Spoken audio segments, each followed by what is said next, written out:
When he was 17, Adam had a motorbike accident that left him unable to walk. Adam and his wife Agnes sunk all their money into adapting their home to Adam's needs. It's so important to have a home which is fully accessible, and I do mean truly fully accessible, where I can access and operate 100% of everything in the home. I love spending time in the kitchen, so to have an accessible kitchen to me is very, very important. And what I need is worktop surfaces at my level. I need ovens at the right level so that when the door swings open, it swings open over my knees and that I can access the oven very easily. We took all the walls out and we designed a very open plan kitchen and living room and dining area, so the object is to have as fewer doors to actually have to negotiate as possible. You see here, this is where that big pile of earth is where we had to bring the ground level up by about 2 foot so that it was all level, so I could get in without having to go up ramps and steps and things. As we were building it, we thought we were here forever, and that's what we wanted.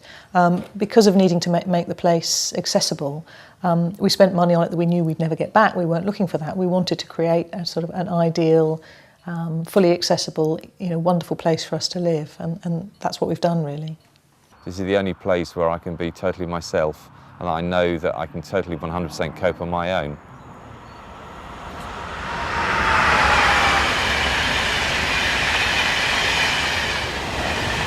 The train is going to go through our pub, and it's the last pub that serves 3 villages. It's going to go straight through this oak tree, and it also goes through this ancient woodland that was actually mentioned in the Doomsday Book. If the train goes, I can't live here because it's literally going to be 105 metres away from our back wall, not even from the end of our garden, but from the back wall of our property. At first we thought we would be compulsorily purchased by the government. When we looked on the maps, that's where we were. But actually, when the more detailed drawings have come out, we're about 5 metres outside the zone for which the government would have to buy us out. So we're kind of in the worst of all possible worlds. I mean, we would never want to move, we would never choose to, but with HS2 being built so close to us, we're 5 metres outside that line whereby the government decides, nobody could live here. And that's how close we are. I don't know why I'm smiling, because it's truly miserable. We really feel like our lives are on holes. The first thing that enters my head when I wake up in the morning, the last thing I think about, I wake up in the middle of the night thinking about the train and how it's totally affecting my health. So our alternatives are to try and sell, no one will buy it, are to apply to the government's exceptional hardship scheme, which is extremely difficult to qualify for, but even if you do qualify, it's incredibly miserly. If we don't get fair compensation, we certainly won't be able to stay in the area. My family is local. We have the whole support network of being near Stoke Mandeville Hospital. Our GP is fully accessible. I even helped design our dentist practice to make that fully accessible.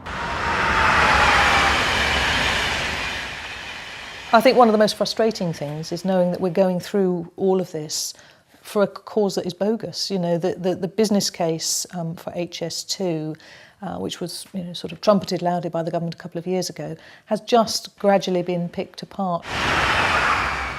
It was heralded as this great environmental step forward. In fact, trains hurtling past at 250 miles an hour are not greener.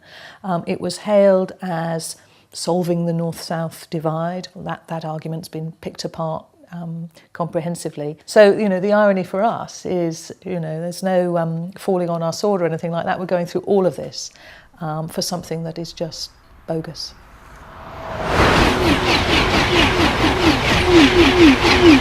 Thank you.